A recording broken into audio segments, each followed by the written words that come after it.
Greetings, friends! Today, we're going to be reading Those Shoes by Maribeth Boelts, illustrated by Noah Z. Jones.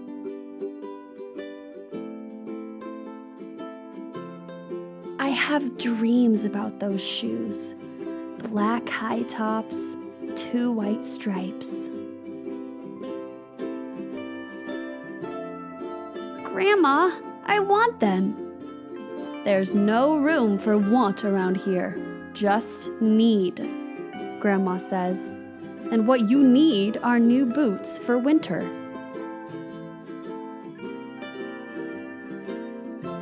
Brandon T. comes to school in those shoes. He says he's the fastest runner now, not me. I was always the fastest before those shoes came along. Nate comes to school in those shoes. Antonio and I count how many times Nate goes to the bathroom. 7 times in one day, just so he can walk up and down the hall real slow. Next, Alan, Jacoby, and Terrence each get a pair. Then one day, in the middle of kickball, one of my shoes comes apart. Looks like you could use a new pair, Jeremy, Mr. Alfrey, the guidance counselor, says. He brings out a box of shoes and other stuff he has for kids who need things. He helps me find the only shoes that are my size.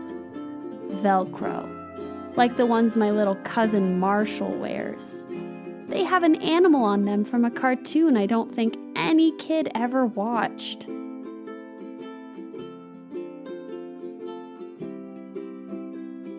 When I come back to the classroom, Alan Jacoby takes one look at my Mr. Alfrey shoes and laughs.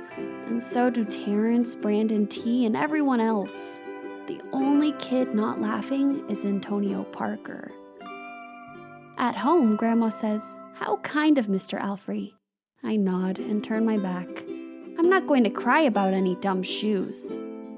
But when I'm writing my spelling words later, every word looks like the word shoes, and my grip is so tight on my pencil I think it might bust. On Saturday, Grandma says, "Let's check out those shoes you're wanting so much. I got a little bit of money set aside. Might be enough, you never know." At the shoe store, Grandma turns those shoes over so she can check the price. When she sees it, she sits down heavy. "Maybe they wrote it down wrong," I say. Grandma shakes her head. Then I remember the thrift shops. What if there's a rich kid who outgrew his or got 2 pairs for Christmas and had to give one of them away? We ride the bus to the first thrift shop. Black cowboy boots, pink slippers, sandals, high heels, every kind of shoes except the ones I want. We ride the bus to the second thrift shop. Not a pair of those shoes in sight. Around the corner is the third thrift shop. I see something in the window. Black shoes with 2 white stripes. High tops, perfect shape, $2.50. Those shoes! My heart is pounding hard as I take off my shoes and hitch up my baggy socks. How exciting, Grandma says. What size are they? I shove my foot into the first shoe, curling my toes to get my heel in. I don't know, but I think they fit. Grandma kneels on the floor and feels for my toes at the end of the shoe. "Oh, Jeremy," she says, "I can't spend good money on shoes that don't fit." I pull the other shoe on and try to walk around. "They're okay," I say, holding my breath and praying that my toes will fall off right then and there. But my toes don't fall off. I buy them anyway with my own money, and I squeeze them on and limp to the bus stop. At home a few days later, Grandma puts a new pair of snow boots in my closet and doesn't say a word about my 2 big feet shuffling around in my 2 small shoes. "Sometimes shoes stretch," I say. Grandma gives me a hug. I check every day, but those shoes don't stretch. I have to wear my Mr. Alfrey's to school instead. One day during math, I glance at Antonio's shoes. One of them is taped up and his feet look smaller than mine.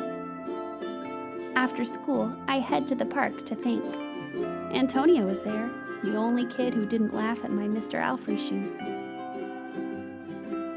We shoot baskets. A loose piece of tape on Antonio's shoe smacks the concrete every time he jumps.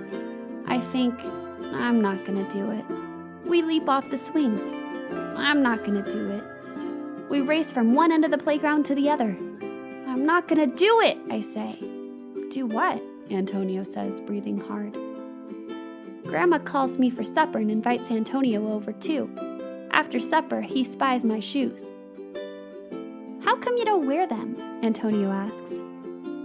I shrug. My hands are sweaty. I can feel him wishing those shoes were his. That night, I am awake for a long time thinking about Antonio.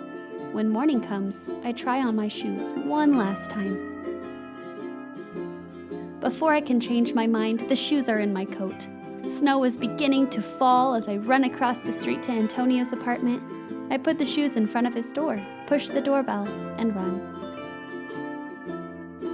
At school, Antonio is smiling big in his brand new shoes. I feel happy when I look at his face and mad when I look at my Mr. Alfrey shoes.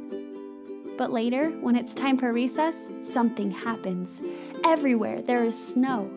Leave your shoes in the hall and change into your boots, the teacher announces. Leave your shoes in the hall.